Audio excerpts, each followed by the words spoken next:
अभी अभी star plus Mahabharat show का अंतिम एपिसोड देखा और मैं अभी बहुत भावुक महसूस कर रहा हूँ।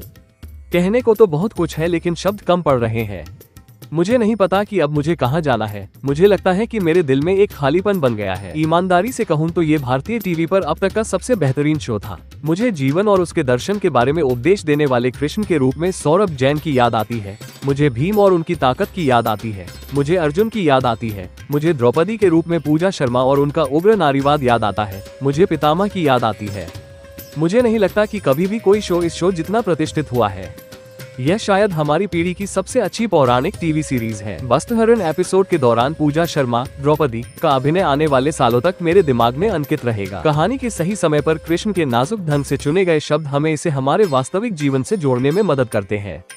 शकुनी, भीष्म, अर्जुन, कर्ण, कुंती के चरित्र सभी को सावधानी पूर्वक फिट किया गया है। मुझे लगता है कि बच्चे इस श्रृंखला से महान मूल्य सीख सकते हैं। आपको देखने की जरूरत नहीं है, सिर्फ बैकग्राउंड म्यूजिक के साथ दृश्यों को याद करने से ही आपके रोंगटे खड़े हो जाएंगे। संगीत सालों तक गूंजता रहता है। काम के दौरान आप खुद को इसके सुरों को गुनगुनाते हुए नहीं रोक सकते। जो कोई भी पौराणिक कथाओं, संस्कृति और इतिहास से अनभिज्ञ है, वो इससे रोमांचित हो जाएगा।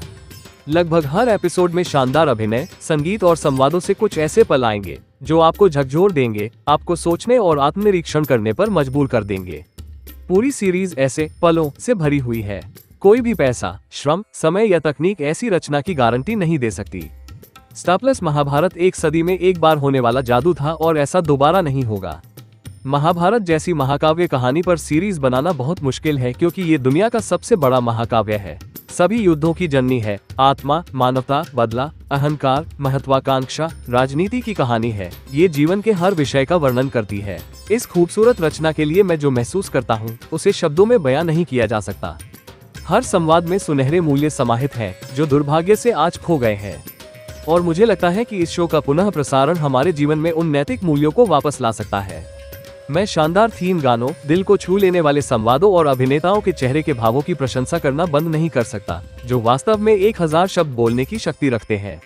ऐसे कई मौके आए हैं जब संवाद सुनते ही मेरी आंखें भर आई। ऐसे कई मौके आए हैं जब पांडवों के बीच के खूबसूरत बंधन को देखकर मैं भावुक हो गया। ऐसे कई मौके आए हैं जब मैं शो में दिखाए गए किसी चीज से खुद को जोड़ पाया।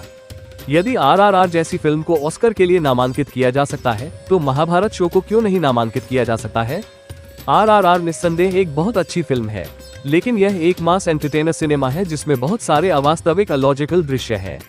RRR को केवल मनोरंजन के लिए बनाया गया था और इसका हमारे इतिहास और संस्कृति से कोई लेना देना नहीं था। लेकिन महाभारत एक मनोरंजक सिनेमा होने के साथ साथ एक महाकाव्य ऐतिहासिक नाटक भी है जो हर भारतीय को गर्व और राष्ट्रवाद से भर देता है। दूसरे शब्दों में, महाभारत में वो सब कुछ है जो RRR में है और उससे भी कहीं ज्यादा। तो इस वीडियो में मैं बस इतना ही साझा करना चाहता हूँ।